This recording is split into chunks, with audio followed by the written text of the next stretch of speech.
my channel Button and Pip. I'm Adele and my channel is all about my dressmaking journey. So if that's something you enjoy, please subscribe and have a look back at my previous vlogs. So today's vlog is my June makes, and it's a bit crazy to think that we're already halfway through the year, especially with everything that's going on.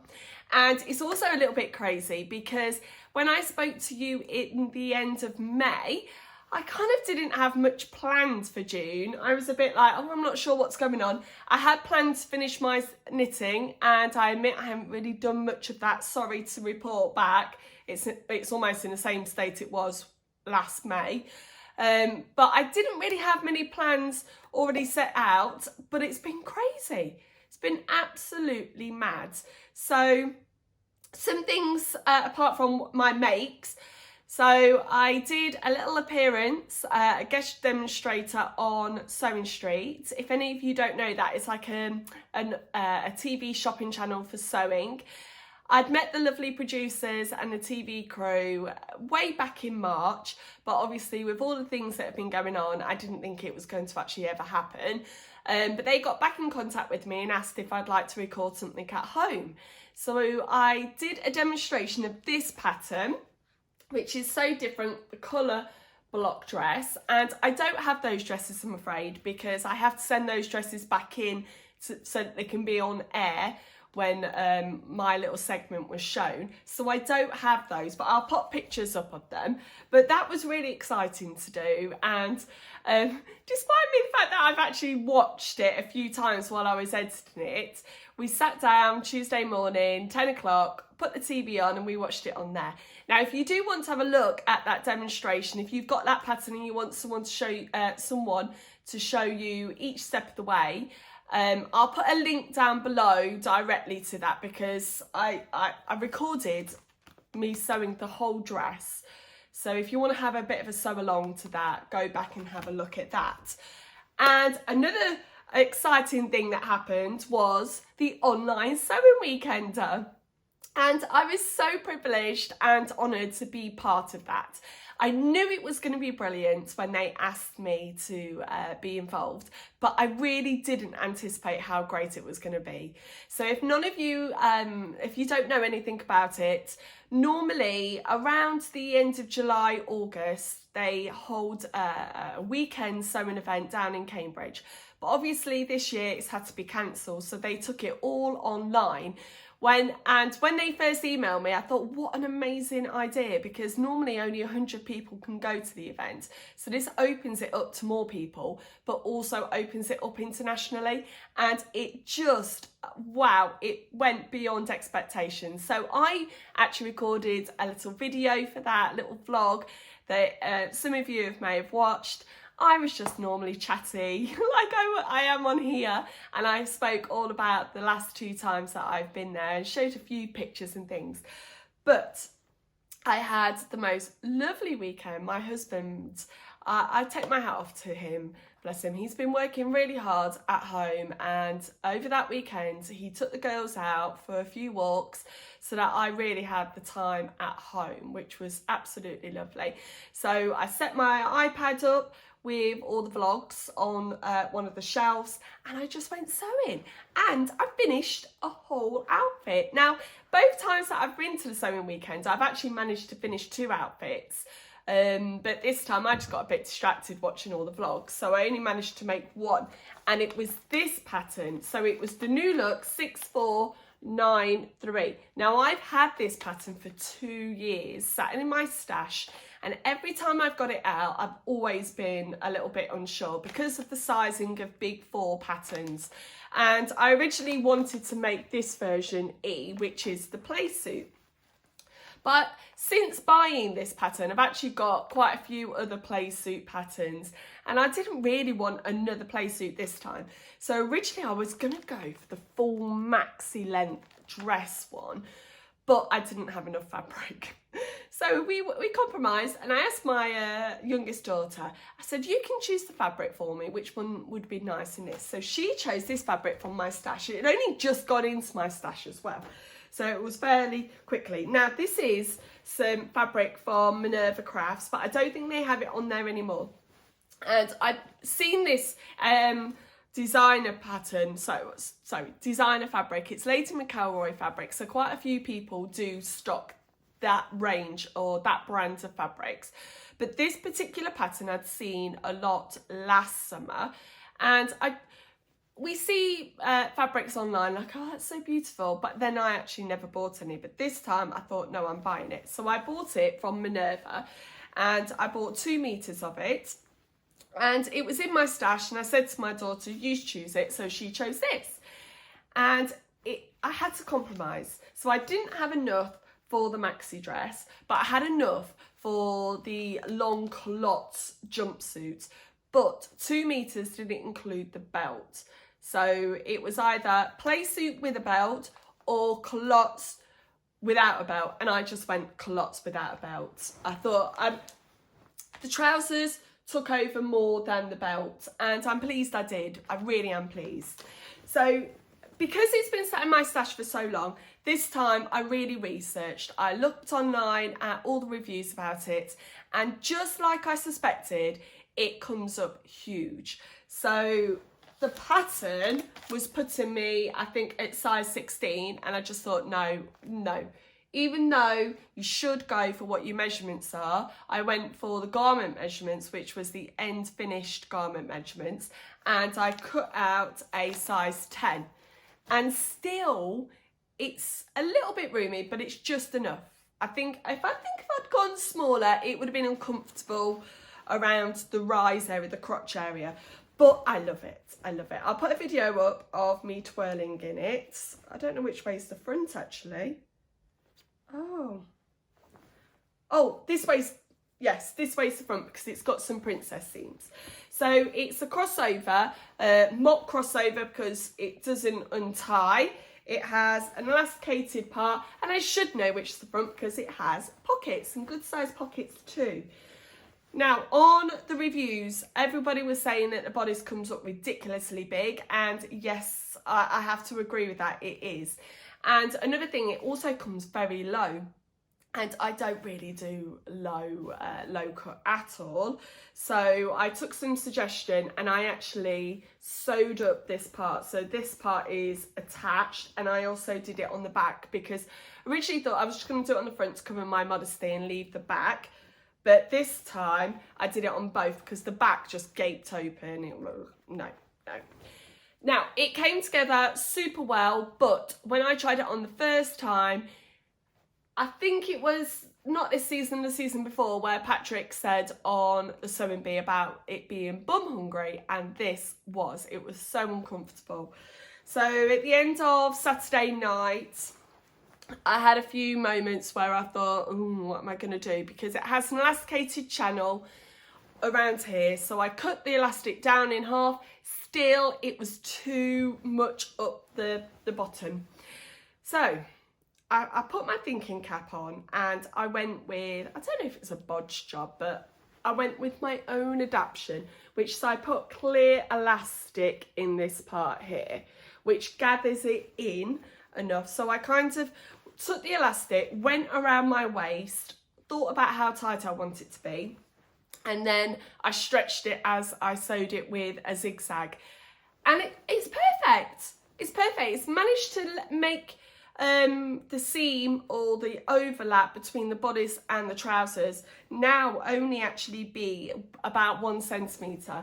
So it gives me that little bit of room in the bottom area or the crotch area to make it feel a little bit more comfortable. So it's beautiful really, but still, it's, even though I've I've sewn up the wrap over area, it's still a little bit too low for my liking. So I'm going to wear it with the vest top underneath.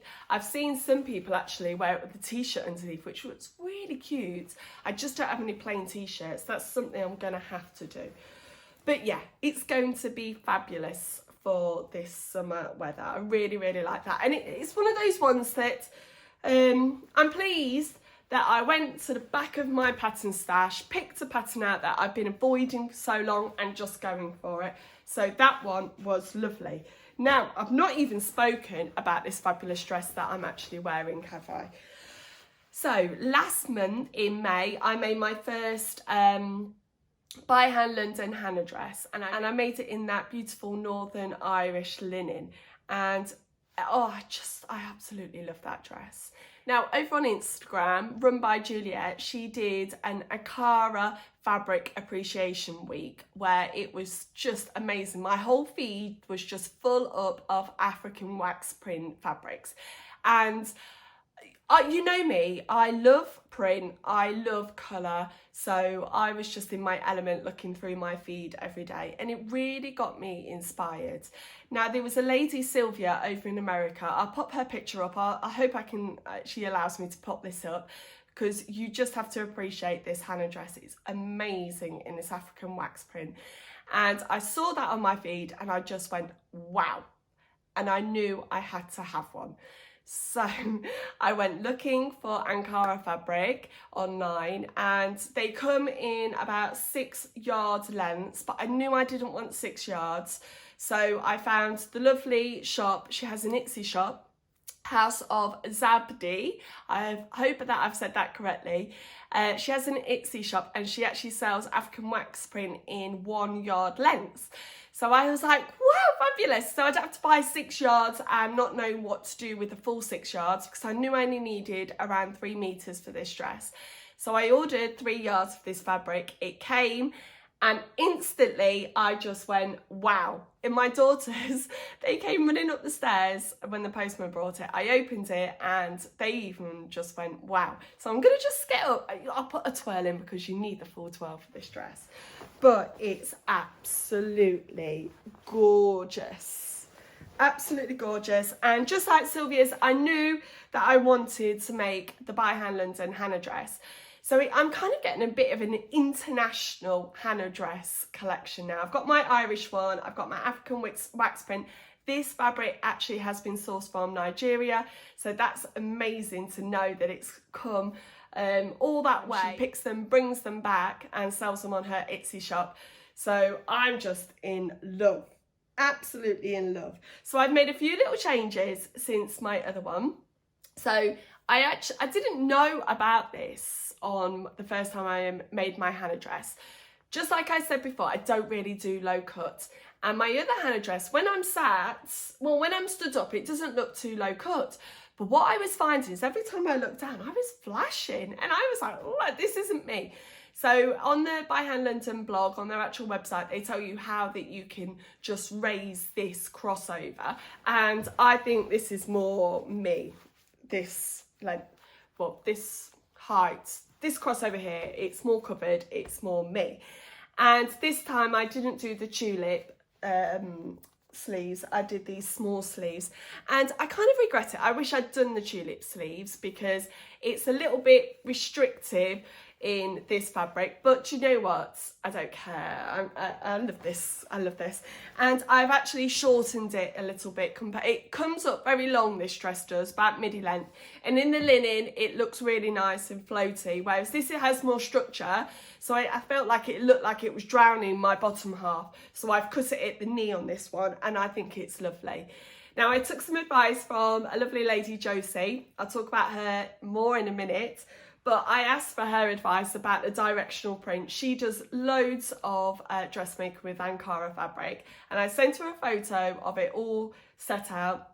And I said to her, which direction print should I have? So she suggested, to make me look slimmer, to have these feathers going downwards on the skirt. And then we had a discussion and she gave me the idea of changing the directional print. And I said to her, do you think this would work? She said, yes, go for it. So the directional print goes that way, and then the skirt goes the opposite way. And I really love the effect that it's given. And I'm not a fan of pattern matching. I don't really spend much time doing it. So I'm actually really pleased how it came across that these don't actually match. They actually are slightly offset. Oh, also, as I was looking down, it's reminded me of something else that I've done. I realised over the years that my bust is not as high as it used to be in my former years. After having children, it's gone down a little. So I've actually had to move the bust start down by about 3 centimetres. So by doing the bust dart going down, I also had to reduce these pleats here. But I think I could have even put them a little bit lower. I think 3 centimetres being a bit optimistic. I think I'm even further down. So I've got to maybe do that again to my pattern piece, to maybe bring those down. But I love it.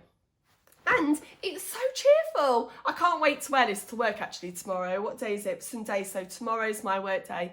I actually might wear this to work. It's going to cheer the kids up, isn't it? I love it. Absolutely love it.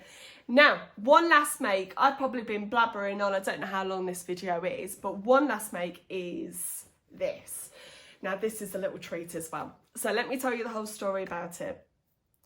So I had a lovely email from Fibre Mood, just asking if I would like to be part of their, not blogging team, but their team that makes up the patterns prior to the release of the monthly magazine. And then we, on the day of the magazine release, we all upload our photos of our makes. And I think it's the first month that they've really gone for it. So there's been loads of people on Instagram that have been involved in this. And 2 weeks before, you're given a sneak preview of all of the patterns, and you get to choose one of the patterns. And I chose this, which was the Lola blouse. Oh my goodness, it blew me away when I saw the picture, the Fibre Mood picture from the magazine, because it has this beautiful ruffle and then this absolutely gorgeous back sort of keyhole feature.